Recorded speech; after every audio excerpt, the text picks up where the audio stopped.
name is Mike. Here at Highland Hill Farm, we're going to talk about how we mulch trees. And the first place we start at is out here in the woods to give it a good idea of how trees grow naturally with its own type of mulch. On the ground you can see there's a bunch of leaf litter, old leaves that fell off the tree. We're actually in December right now, and you can see that there's lots of leaves on the ground, and the leaves are the tree's mulch. When the leaves fall off the tree in the fall, they fall to the ground and they cover the ground. You can see that there's very little spots here where you can see open ground. And these leaves are the mulch. Now, the mulch, these leaves do a couple things for the tree. First thing is it insulates the ground so that the roots do not have to freeze thaw. Secondly, when the leaves break down, they create an organic layer on the surface. It's called the O-horizon of the soil. So, if you dig down through forested soils, most forested soils have an O layer. And that's just because these leaves, when they break down, they turn black, and that black layer is the O-horizon. Second, another thing that leaves do for trees is that when their acorns drop or their seeds drop, the leaves cover the seeds so that they get a little blanket for them to be germinated, or it depends on what kind of seed it is too. But the leaves do insulate the seeds for it. So now we know some information about what leaves do, and when we plant trees in our landscape, we try to kind of mimic what the trees in the forest need in order to grow. So when we make beds in landscapes, we usually try to make beds where the root zone is for the smaller tree. Then when we put mulch around it, we try to simulate what leaves are like in the landscape. So when we put mulch down, the first year you can put mulch down fairly heavy. Now, not too heavy, you're going to curl the tree, making big mountains of mulch everywhere. But you want to mimic that O-horizon in the soil profile. So you put some mulch down so it decomposes and makes a nice, really nice place for the soil microbes to be, and for the different things that the mulch would do. Every year after you put the first layer of mulch down, you just want to add just enough mulch to just make a new covering to it. You don't need to be adding inches and inches of mulch, because that's actually really bad. The first year you should probably put about an inch down at most, but make sure you don't put it too high up on the tree's root flare, because you don't want to girdle the tree. And yeah, that's right. You can see right through here that the roots are coming out, and that's the way you want to try to mimic it in landscape. Remember, the man upstairs never invented the mulch truck.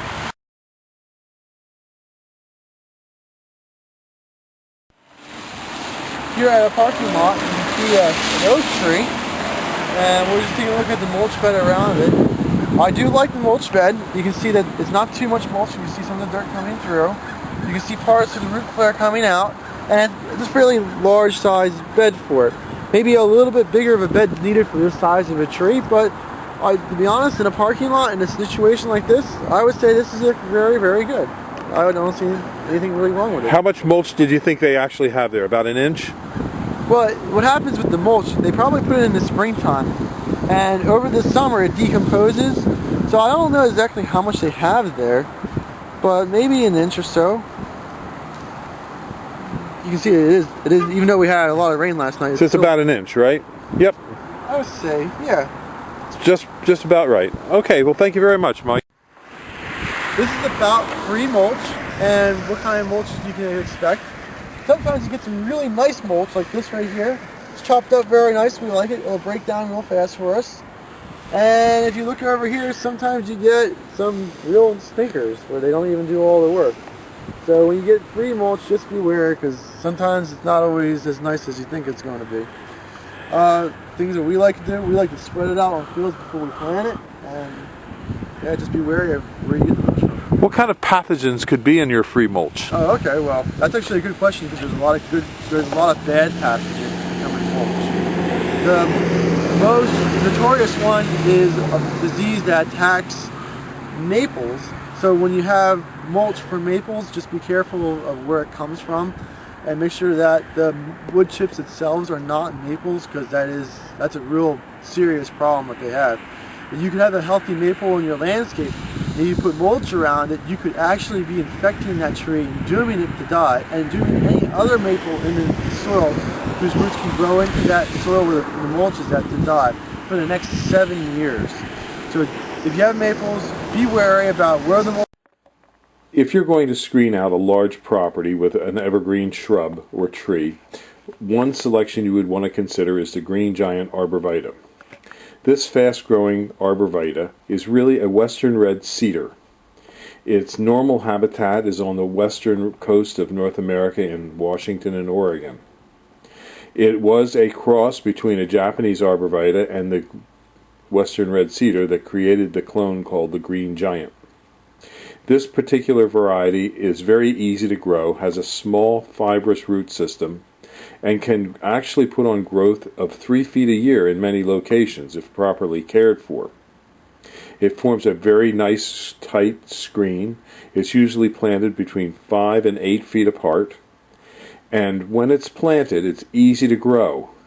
At Highland Hill Farm, we deliver and plant these onto properties in the East Coast. When we deliver and plant multiple trees, we always install a drip water system. That helps these trees get established.